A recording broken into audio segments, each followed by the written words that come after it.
Okay, Ted here, BigGoofyRunner, for February 7th, 2021. I've moved away from the daily vlogs, and I've gone towards trying this weekly vlog instead, to kind of cover what's happened over the last week, where I stand, how things are going, all that kind of thing. Sorry, I was looking away at a spreadsheet because I needed to bring it up to talk about numbers. Interesting week, not the greatest. So the week before,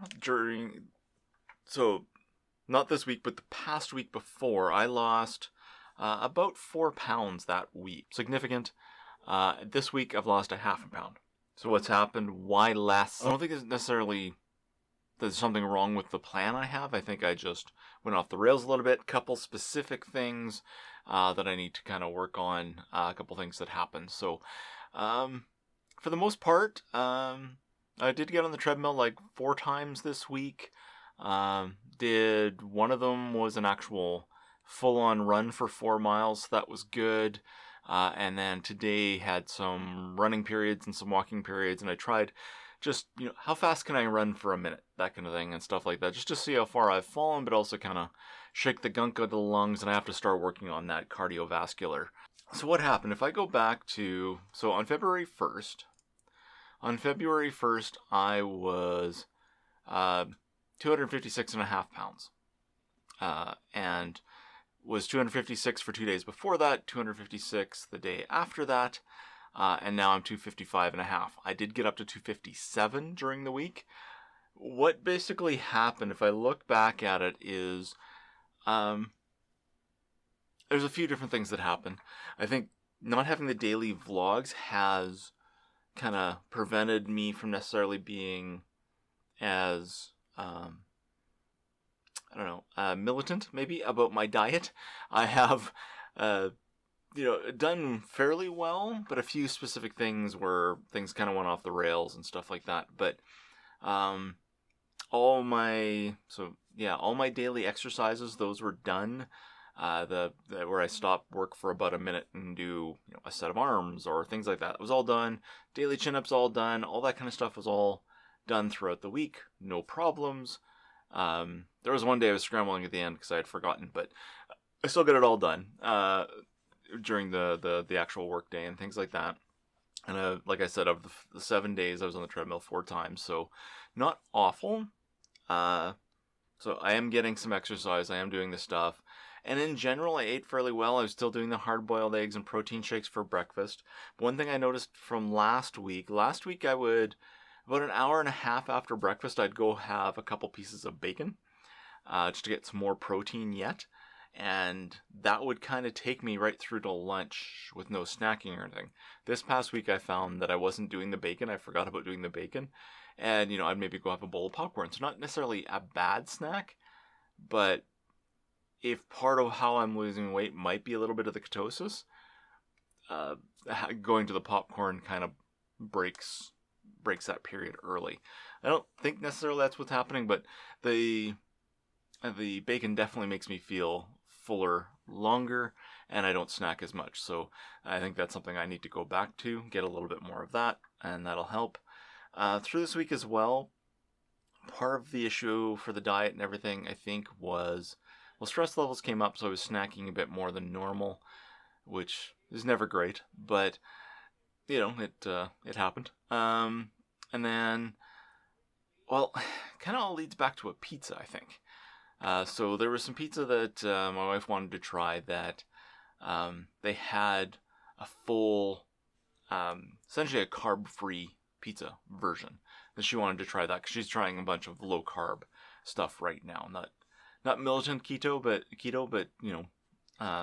trying it to see what's going on. And she's doing daily treadmill stuff, and so that's working a lot for her. And so she wanted to try, and I just had normal pizza that I normally have. Nothing too out of the ordinary, but yeah, my weight started climbing like a half a pound a day for a couple days until I got through all the leftovers and that stuff kind of worked out of the system, and now the weight started coming back down again.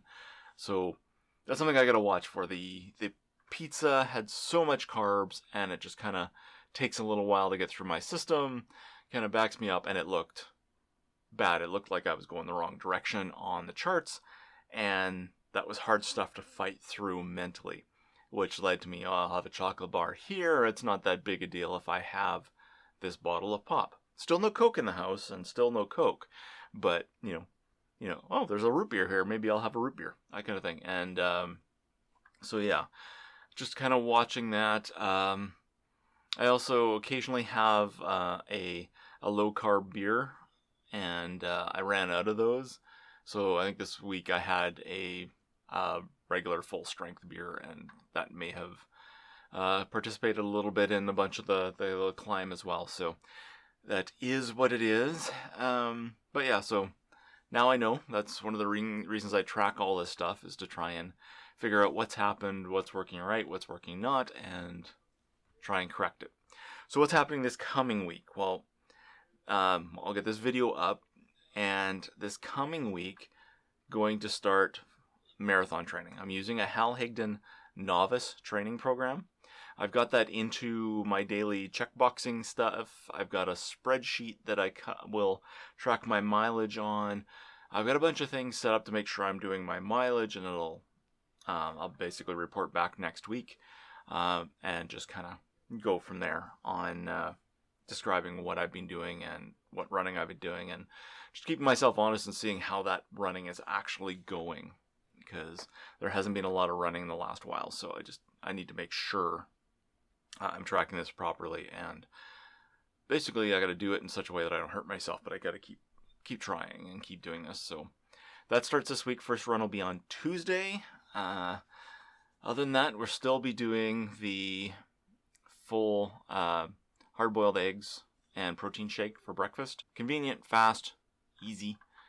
Gets me a lot of protein right at the beginning of the day, which is all good, and that's what I'm shooting for at this point. And yeah, we'll have to deal with some stress this week. The next couple weeks are going to be fairly rough.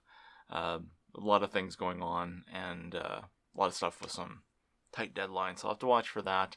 Watch the snacking that might come associated with that. But yeah, I'll have to see what happens, and just be conscious of what's going on, and try not to beat myself up if things don't move in the right way. But it's still, I am down a half a pound, so positives, and yeah, 255 and a half from 267 on January 4th. So that is still good. I'm still moving in the right direction, just slower. But as time goes on, getting slower on the weight loss will be expected. This was, I think, a self-inflicted wound, and we'll just kind of get that fixed by trying to watch this thing through the next week. So that's the idea. What else has been going on? Son's been off this week because he would have normally been an exam week, but they weren't having exams this year. So, yeah, he was at home doing stuff through the week. Daughter was in class and home, that kind of thing. So it was an interesting week. Some days all four of us were at home, so that was a little noisier, but it's still good. It's good to have that life in the house. So that's good. What else? Did a bunch of changes to my work setup. I found that sorry, I need to drink a hot chocolate liquor. There's a few things I needed to fix, and a couple things I wanted to do. So what I was finding for work stuff is that, I use, or have used for quite a while, two 24-inch monitors. They're set of the 16 by 9. They're 16 by 10, so they got a little bit extra pixels at the bottom. But they're decent sized monitors, and that's what I use for a majority of my work. And I have my laptop screen that drives those, and I use it as well. And when I was in the office, basically the laptop screen would be email, and then on the two main monitors I would have whatever I was working on, things like OneNote where I'd keep my notes on whatever I was working on and that kind of stuff. And if I was ever comparing software, I needed to have both monitors side by side, comparing how each one was working after a patch and things like that. That was how I did that. Now, we've moved into the world where we use Teams a lot for communication, so I need to keep it up as well. And I was finding that, like, if I put it on the same window with Outlook, it'd be like I'd get a ping. I wasn't sure if I got Outlook or email. I'd have to start moving them around, find the one I needed. It gave me the message, then I'd answer. It wasn't efficient, and it was a little frustrating to just see, is that something I can ignore right now, or is it something I need to work on immediately? Because I couldn't just go look at a glance and go, oh, okay, that can wait, I'll come back to it. I needed to go and look at it to see what it was and make that assessment. So I grabbed an old monitor I had. The laptop docking station for work had one more port on it that I could plug in. So I grabbed an old monitor I had that before I replaced these two monitors with the Costco 2-pack. And it's a 4x3 20-inch monitor, decent size, decent pixels, and I put it on my monitor tree because I had a spare spot, and I hooked it up into the docking station, and it worked. I basically put Teams up there, and I had email on another screen, and then the two main monitors doing what I needed to do for actual work stuff. That was nice. Problem is I had email on my bottom left, Teams in my bottom right. I couldn't move the monitor any further to get closer to my two main screens in the middle. What I did was I realized the monitors where I had those two main monitors were probably not the best ergonomically either. They were down a little bit, so it would have been kind of working like that a little bit. So I brought those up on stands. That gave me room to put the 4x3 down on the left where the laptop had been in an interesting little angle. And then I was able to put the laptop beside it and its screen, basically none of the screens blocking each other. So on the left, I've got left down would be, so left down is Teams, Outlook, main monitor, second big monitor, and that's where I do most of my work. And my message center stuff is down here at the bottom. And by doing that, I moved it so I had been using an external keyboard on the laptop hooked to the docking station. I was able to get rid of that, and I'll just type on the keyboard because it's the work keyboard's actually really good on the laptop. So that's good. That's working great. That actually got me extra space on the desk while bringing in an extra monitor. Just a little bit more efficient. It looks a little cleaner. Some of my running medals are behind it. My last set of running medals for Disney stuff are in behind it, and they're a little blocked, so I'm going to have to just basically fold up the ribbons and just kind of pin them up higher. Not a big deal. I'll do that later, but that's doable. I want to work a week or two with this before I start making any other changes, just to make sure it's efficient. Because we did find out we are not going to be going back into the office until September 7th at the earliest, is what we've been told. Hot chocolate. It's freaking cold outside. Super cold outside right now. Minus 45 Celsius, which is pretty darn close to the same temperature Fahrenheit. So, because minus 40 is about where they both of those scales actually meet. So it's super cold. So hot chocolate just seems the good thing to do today. So yeah. So hopefully that all works. I got everything all set up. That should be nice. A few other things like that. So it should be good. And hopefully that all works for me efficiently. And it's the way everything works and everything's looking right. It should be very efficient. It should be easy for me to switch between work in its dedicated spot and home in its dedicated spot without the stuff encroaching, which is kind of how it was happening when I had the 4x3 monitor on my monitor stand. So it's interesting. It's seemed to be working for me, so that's good. That's a good positive. So yeah, so I was frustrated for the week until my weight came down yesterday morning. It was good to see that. It didn't come down any further today, but it still feels like it's moving in the right direction. So that is all positives, and we'll just kind of keep going. And we add in the marathon training program. That should get me some additional exercise, keep going with all my daily stuff that I do. Should be good. So I'm pretty happy about all that. And so I'm gonna edit this video, get it up probably for Monday night, because it's going to take, it's longer, it's 4K, and YouTube's been choking on my 4K videos lately, and I don't know why, and it takes them a long time to get them up there. So yeah, that's the vlog for this week. We have been looking at treadmill stuff. So if you got any suggestions on treadmills, let me know. Bottom, nothing with iFit. Nothing with iFit. Just so we're clear. We have a Nordic track that we've had for years now, and it's off warranty, but we have gotten parts replaced on it a couple times, warranty, but it's got iFit software on it, and we've had so much problems. It's unresponsive on the touch buttons for speed up, speed down. Safety issue. I've complained about this before. It's a piece of crap. From that perspective, to me, it's super. No one's got hurt, but it makes me feel unsafe sometimes being on the darn thing. So, and when we let the kids use it, watching very close because I just don't know what it's going to do to them, right? So, it's a little scary. Our kids aren't really young anymore.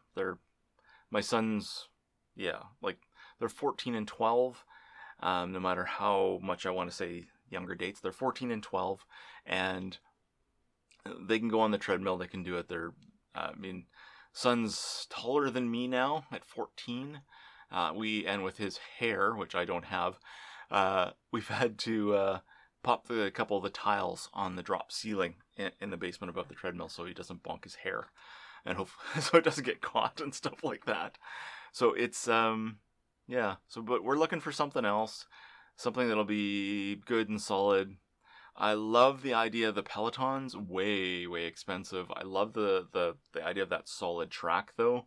That looks like it'd be phenomenal, especially someone my size, having something that's not going to bounce as much and that kind of stuff.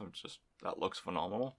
But the ongoing cost, where you have to pay for their service, like every month, and you can't run, like, I run on the treadmill watching Lee Hodel YouTube videos of different marathons at Disney World, and I don't want to watch a class. I don't want to be in somebody's class running. I want to be experiencing the run I would be trying to experience when I'm doing these kind of training things. And while they do have the option of the scenic stuff, I can get that with other YouTube channels as well. Treadmill Run TV, I think something like that is another one. But yeah, so I can do that instead. So the ongoing cost of that is just really expensive right at the beginning, and then you keep paying. No, I don't want to do that. So looking at other options, unfortunately a lot of people sell the Nordic tracks and Proforms, which all have that iFit, which I do not want in any way. So there's a few other options we've looked at. Bowflex, I've looked at Soul stuff before, but there really isn't anybody local that sells it. It used to be at Costco, but I'm not sure if it's there anymore. So I have to look for that. And maybe Horizon Fitness in Canada was another one that we were looking at, because we'd had treadmills before from the same parent company of Horizon Fitness, and a lot of the components of that look similar to what we really liked. We really liked those treadmills, but at the timing, we decided that maybe we were going through them too quick. They weren't as robust, so that's why we went to this Nordic track, and we've hated it ever since. So that is what it is. All right, so anyway, that is that. Going to end the vlog here. Thank you for watching, and I will see you in the next video.